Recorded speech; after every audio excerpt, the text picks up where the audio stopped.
வணக்கம். உடல் ஆரோக்கியங்களை நமக்கு வழங்கும் சக்தி கொண்ட உணவுப் பொருள் என்பது முக்கியமானது. அபரிமிதமான ஆற்றலை பெற அதிக புரத சத்துக்கள் தேவை. ஆனால் அசைவ உணவுகளில்தான் புரதம் அதிகம் கிடைக்கிறது என்பது பலரின் கருத்தாக உள்ளது. அசைவ உணவுக்கு இணையான சைவ உணவு இல்லையா என்று நீங்கள் கேட்பது புரிகின்றது.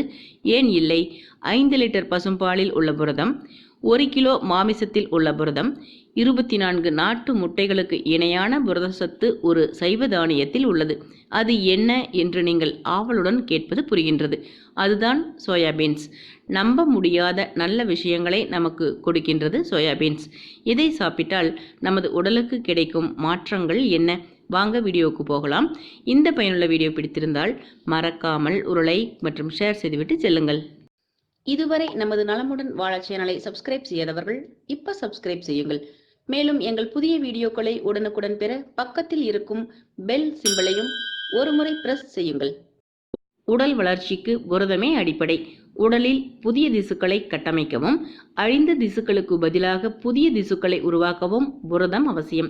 ஒவ்வொரு நபருக்கும் ஒரு நாளைக்கு ஒவ்வொரு கிலோகிராம் எடைக்கும் 1 கிராம் என்ற விகிதத்தில் புரதம் தேவை என்கின்றது உலக சுகாதார நிறுவனம். ஆனால் நம் எல்லோருக்கும் அந்த அளவு புரதம் கிடைக்கிறதா என்றால் அது சந்தேகம்தான். சைவ உணவுக்காரர்கள் மட்டுமல்ல, அசைவ உணவுக்காரர்கள் கூட அதிக புரதம் பெற சோயாவை நம்பி சாப்பிடலாம். எடையை குறைப்பதில் சோயாவுக்கு முக்கிய பங்குண்டு. உடலில் உள்ள கெட்ட கொழுப்பை விரட்டுவதில் சோயா முக்கிய பங்காற்றுகிறது. ஏன் என்றால் சோயாவில் நல்ல கொழுப்புகள் நிறைந்துள்ளது. அடுத்ததாக இதயத்திற்கும் மிகவும் நல்லது.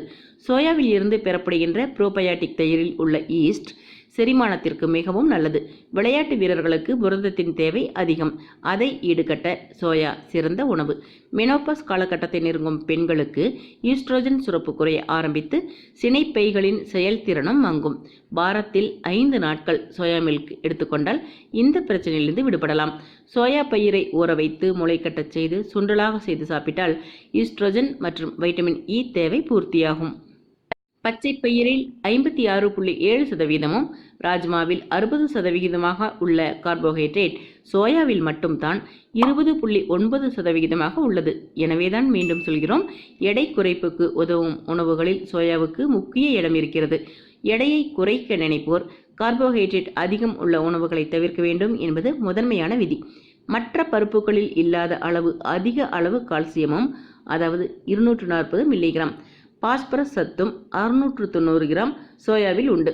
இந்த இரண்டும் இதய நோய் பாதித்தவர்கள், குழந்தையின்மையால் பாதிக்கப்பட்டோர், கர்ப்பிணிகள் மற்றும் தாய்ப்பால் கொடுக்கும் பெண்களுக்கு அவசியம் தேவை. அடுத்ததாக இரும்பு சத்தும் மற்ற பருப்புகளை விட சோயாவில் சற்றே அதிகம், அதாவது 10.4%.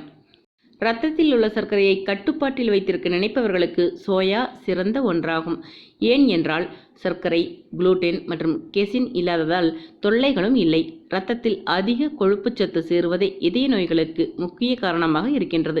சோயா புரோட்டீனில் கொழுப்பு சத்துக்கள் இல்லாததால் இதயம் சம்பந்தமான ஆபத்தை பெருமளவு குறைக்கின்றது.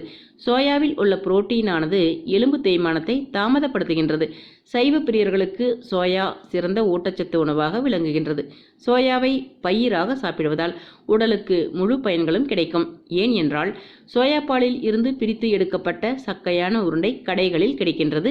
இதில் பெரிதாக பயன் கிடைக்காது. ஆர்கானிக் சோயா எங்கே கிடைத்தாலும் விட்டுவிடாதீர்கள். ஏன் என்றால் தற்போதைய காலகட்டத்தில் சோயா மரபணு மாற்றம் செய்யப்பட்டும் வருவதால் அதில் முழு நன்மைகளும் கிடைக்காது. முக்கிய குறிப்பு: யார் யார் சோயாபீன்ஸ் எடுத்துக்கொள்ளக்கூடாது? ஈஸ்ட்ரோஜன் அளவு அதிகம் என்பதால் ஆண்கள் சோயா அதிகம் எடுத்துக்கொள்ள வேண்டாம். தசைகளை பில்டப் செய்ய ஜிம் செல்பவர்களை தினமும் 100 கிராம் சோயா எடுக்க சொல்வார்கள். ஆனால் அப்படி எடுப்பது செரிமானத்தை பாதிக்கும். காலை வேளைகளில் 25 கிராம் அளவு எடுத்துக்கொள்ளலாம். இது முற்றிலும் புதிய உணவு என்பதால் இரவில் எடுப்பதையும் தவிர்க்க வேண்டும். தவிர வயதானவர்களுக்கு கொடுக்கும்போது சோயாவாக அரைத்து கொடுப்பதற்கு பதில் சோயா உருண்டைகளை சமையலில் சேர்த்து கொடுக்கலாம். மீண்டும் ஒரு பயனுள்ள சிறப்பான வீட்டு மருத்துவ தகவலுடன் உங்களை சந்திக்கின்றேன். இந்த வீடியோ உங்களுக்கு பிடித்திருந்தால் லைக் செய்யுங்கள், ஷேர் செய்யுங்கள். உங்களுக்கு ஏற்படும் சந்தேகங்களையும் கேள்விகளையும் மறக்காமல் கீழே கமெண்ட்ஸில் கேட்டு எங்களை ஊக்கப்படுத்துங்கள். நாங்கள் உங்களுக்கு பதிலளிக்க தயாராக கற்றுக்கொண்டிருக்கிறோம். இதுவரை நீங்கள் நமது நலமுடன் வாழ சேனலை சப்ஸ்கிரைப் செய்யாமல் இருந்தால் இப்பொழுது சப்ஸ்கிரைப் செய்யுங்கள். நன்றி.